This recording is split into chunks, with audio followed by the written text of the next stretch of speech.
You talked about your grandparents a little bit, and I know we're like almost a year away from. No, it's a year now. It's a year from lockdown, because March 16th last year was when everything went right. Stay inside. So I know you wanted to talk a little bit about that. Yeah, like it's been a year of lockdown with COVID, and at least for me, I'm coming up on a 1 year anniversary of my grandfather's passing as a result of COVID.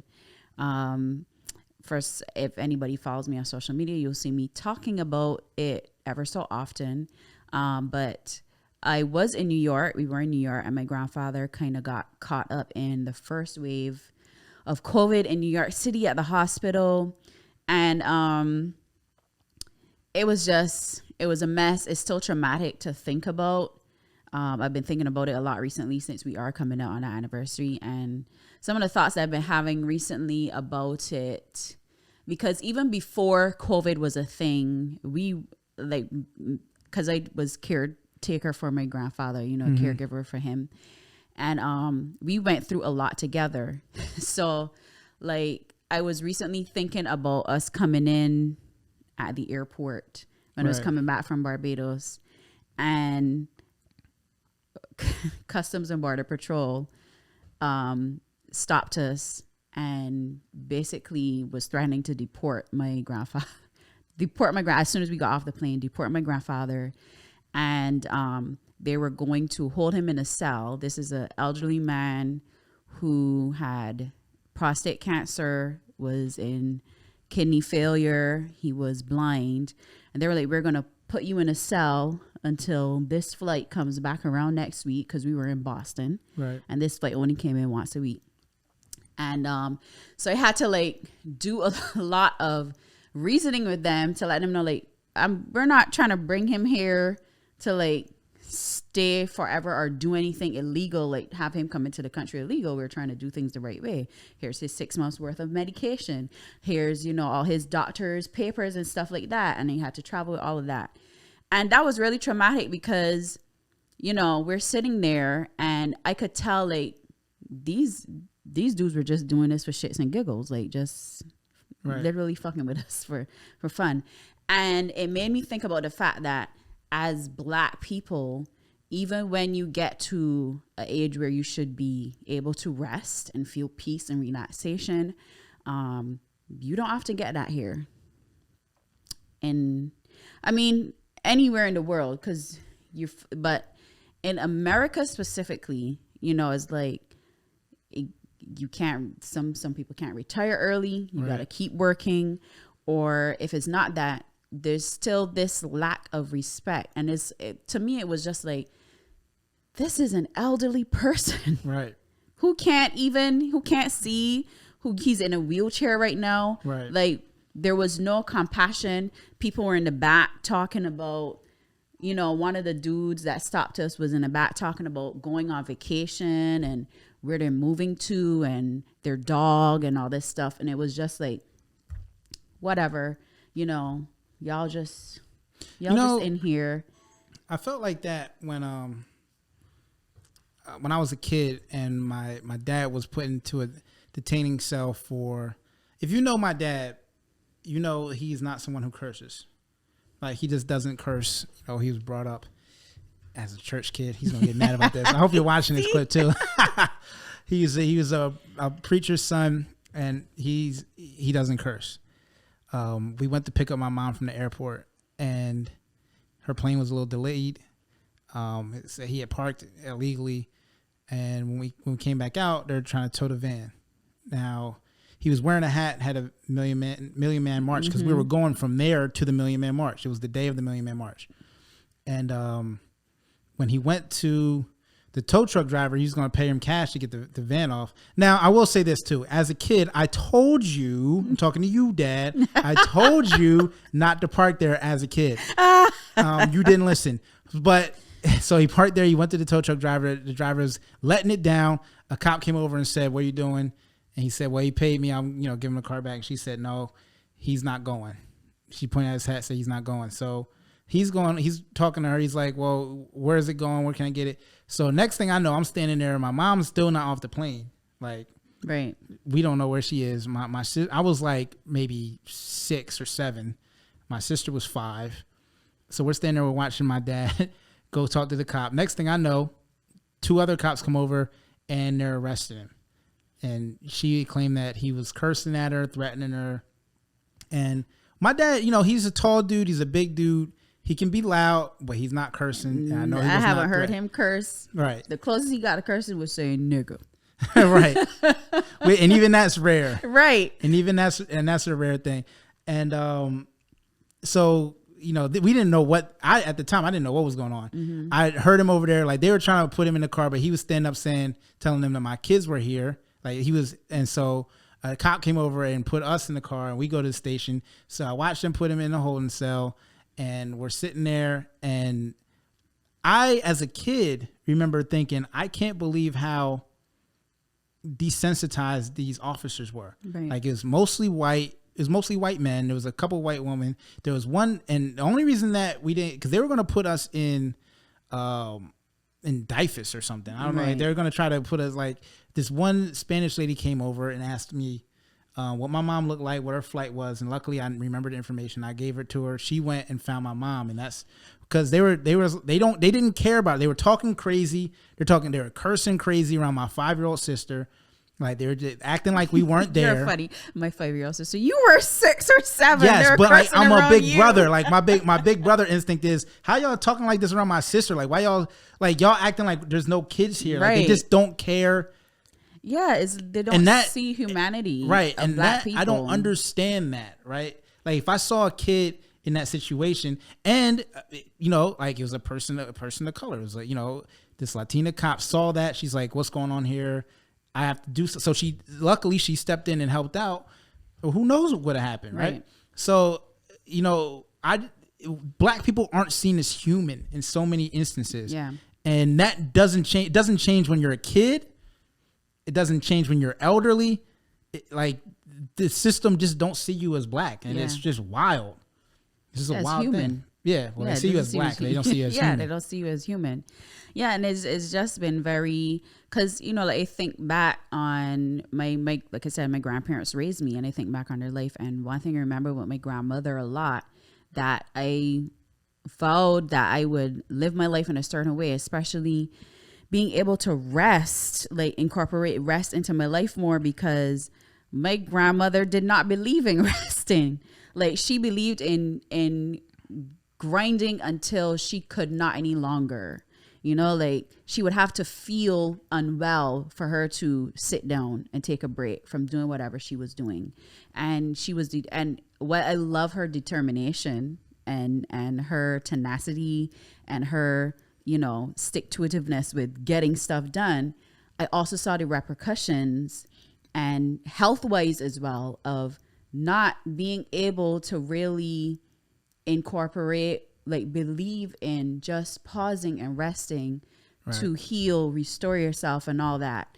And just see how my grandfather, how the last year of his life, he was struggling with kidney issues, and we finally got him stabilized with care, and prostate cancer, we had that like under control or whatever. And then he came here and everything just went to shit. Right? Like, and he had a good few months before, COVID hit and whatever. But just like remembering how I was glad I got to meet him a couple times. Yeah. He liked me, I think. He did. And just remembering like how things unfolded, like at the hospital, and not being able to, like, just walking in there and witnessing what was going on. And this was, I don't want to say the hospital name, but it was definitely in my hood in New York City, north of 125th Street. And I could see how things were progressing. Right. And I knew that things were going to get bad, and that the hospital wasn't doing enough and people weren't taking it seriously enough. I was seeing people show up to dialysis, and I remember sitting outside the door waiting on the doctor because I couldn't go in. So I had to let my grandfather go in. And I was waiting on the doctor because by this time, my grandfather had a really high fever. We couldn't figure out if it was from dialysis, if he had a cold, what was it from? He had a cough as well. And this dude, probably in like his 20s, came to go in for dialysis, and he had a temperature over 100. Right. And he didn't have a mask on because they weren't really mandating masks at that time. Because I remember they were also saying like, well, you shouldn't, we got to save the masks for the healthcare workers, and people don't need masks. Don't buy them up or whatever. So he didn't have a mask on, and, you know, they scanned his forehead and his temperature was above 100. And they were like, well, you can't come in for dialysis. And when I saw that, I said to myself, you guys just started scanning for temperatures. So I know that there's already been somebody in there with COVID. And once they came back and said that my grandfather didn't have an infection from dialysis, and I went in to pick him up that evening, I even have video on my phone. Like, my grandfather was breathing like right in his abdomen and stuff, which is when people not getting breath in their chest or their lungs, they start, you know, you see the abdomen working a lot. And he was struggling to talk, struggling to breathe. And it just went downhill from there. And, you know, we had to make, eventually, like probably like a week later, we had to make the decision, because he had been hospitalized twice before that. Right. And we had to make the decision whether to take him back to hospital. And he kept pleading with us that he didn't want to go back in there because he was in there when COVID started, and they started, you know, like they stopped people from going to see people. And they hadn't told him that they were preventing, that they weren't allowing visitors. Right. So he was in there for like, until we could get a hold of him, like a few days before we could communicate with him and let him know that we hadn't abandoned him in the hospital. Right. So it was just like all this trauma that he went because, through at you know, the just end for of the his viewers life. out there, you know, you have to remember that her grandfather was blind as well. Right. So he couldn't, like, you know, pick up the phone and dial a number to get to us. He didn't even know where the phone is. Right. You know, in the hospital. And they made so many mistakes in there with like putting people in there that had COVID in rooms, like 6-person rooms, and then they have to change the room by then. Yeah, it was a very stressful time. Yeah, and I just thinking about it. Feels like more than a year ago, actually. Yeah, but it's been a year.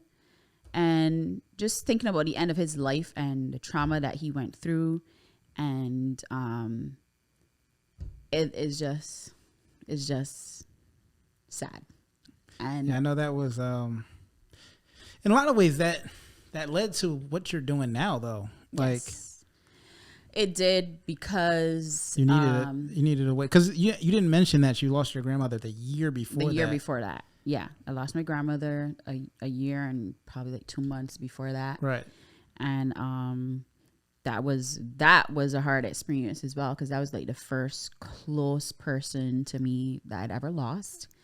And the interesting, like I do meditation now, and I focus on grief a lot, because for me, the thing I've learned about grief is that it's never the same. Like, you know, you can lose one person, lose another, you're not going to feel the same in that grief.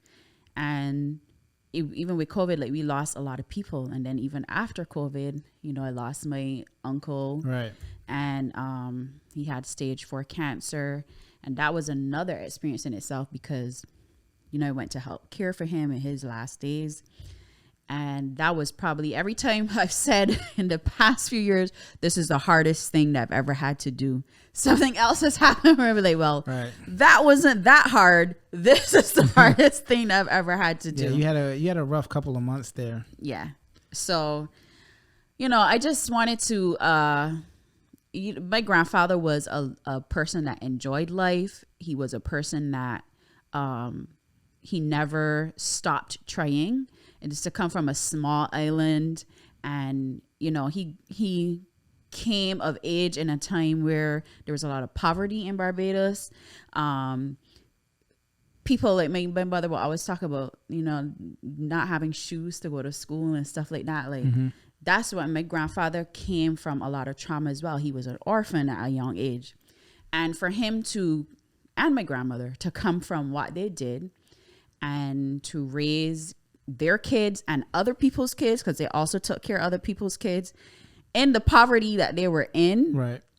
And my grandfather was a person that, you know, when it was going through their stuff after my grandmother passed away. I could see all these applications that my grandfather put in because he loved to travel, and he never gave up on that dream. So he would apply for jobs in other countries and stuff like that. And at the time, that was really the only way that people were making money. Like, you had to leave to go find Right. work. So he did migrant work. He picked fruit in Florida. He went to Ascension Island and helped establish, like, they had like an electrical plant and stuff there. Right. And, did masonry work there and stuff like that. And, I have pictures from him doing those things. And he was really happy traveling. So, he was full of life. He always had jokes. he was just funny. I respected my grandparents. I still do, even in the afterlife. And I appreciate everything that they've done for me.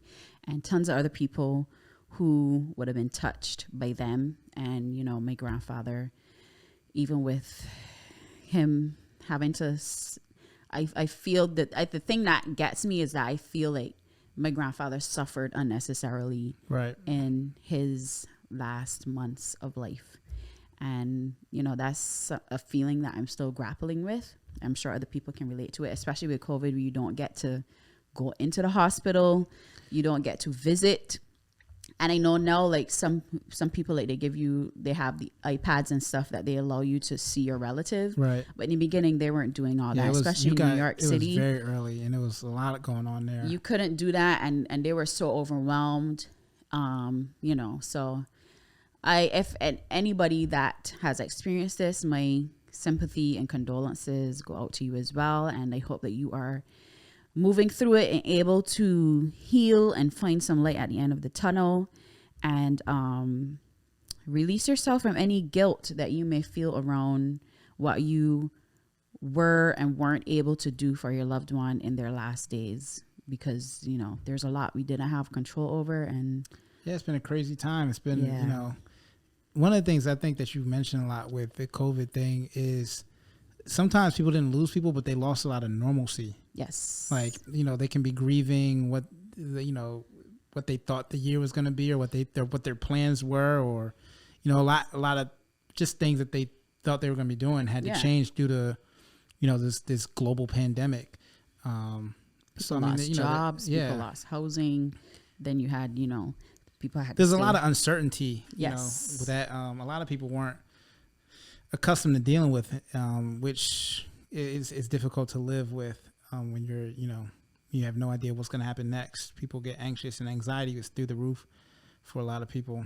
Yeah. The one thing that, because I know that we've talked about it a little bit, is I know that you wish that your grandparents could have, seen you pregnant and met their great grandbaby. Yeah. But I also say that there probably wouldn't be, you probably wouldn't be pregnant without and them. that's the irony of life, right? Sometimes and it hurt to lose the people that I lost, but also on the other side of those losses, it opened up space in my life.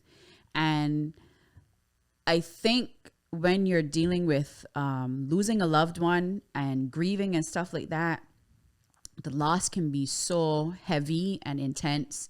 And if you stay there, you don't always see the opportunity on the other side to create, and define yourself, or create a life that you want, or make changes, or, step into something new. So the opportunity is there, but you have to do the work to get through it, to see that it's there. It's not just going to be an automatic thing, because if you, and grieving takes time, and it looks different for different people, but we still have to live because we're still here. And they'd want us to, at least I know my grandfather would want me to live a full life and do something great with my life, because he always believed in me and believed in what I could do. And he always encouraged me to go to school and do something major, so yeah, I think I always ask you what you think your grandparents would have thought of your music. I think my grandfather would have liked it. Skyns. I think You know, so much has happened in this 1 year. Yeah. It's been so much. Yeah. Like, it's crazy. Like, when you said that was last year, I was like, that feels like 2-3 years. Time is because all that happened. So from my perspective, I was not there, but I was on the phone with her all the time. All that happened. So then I knew she needed some recovery. So I was like, come to South Jersey. Come to South Jersey. Get out of the city, where, you know, because there was a big difference in what was happening in New York when COVID was hitting, and in South Jersey. Like, yes. There was, you know, everything was different, but like New York was the energy crazy. in New York for me. Even when I go back now, the energy for me causes me anxiety, right. and my friends can attest to this. I never thought that there would be a time before it was like a retirement age where I'd be like, I have to get out of New York City. But COVID did that. My experience with COVID did that. Because I know there's some people who's like, this is great. Rent is cheap now, whatever. Right. But I can just, when I get into New York City, come off Westside Highway on 125th and then get into Harlem. The energy for me, every time I drive her, she's like, oh my God. Oh, get out of the street. Oh, what are you guys doing over there? And I'm like, this is New York. It's just regular New York. It's regular New York. But what also happened with COVID was that the behavior of people just thinking about themselves and not thinking about other people. And it was little things, but it magnified across the country in the behavior. People was like, well, I don't care. I'm not going to wear a mask or whatever the case may be and stuff like that.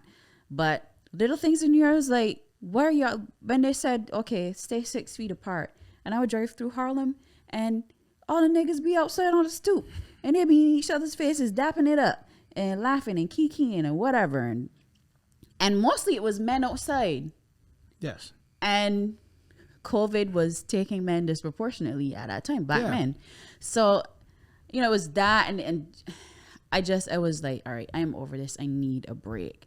And it took me, I came down here and it took me some time. Like I would say that I was an emotional mess for a few months, the entire summer. I would, you know, you wouldn't say an emotional mess, but I would, because that's what it felt like inside. But it made sense. Like what you just went through was super traumatic. And this is the other thing, right? So we made Saturday Night Chakra then. Yes. Like this is, so you started you started exploring the idea of meditation. You started finding this new path. We decided we wanted to make music. Mm-hmm. We made the Skyns project. Mm-hmm. We made a baby. That's recent. What? It was in the fall. Last year. Yeah, it's last year. That's what I'm saying. So much. This is what I'm saying. It's so much. Now we're doing a podcast. Like we're like so much transpired. Yeah. In like what it doesn't feel like it's a very short period of time. Yeah. Like this is what I'm saying. When you said it was last year, I'm shocked. Like, oh shoot, look how much stuff we did. Yeah. But yeah. You're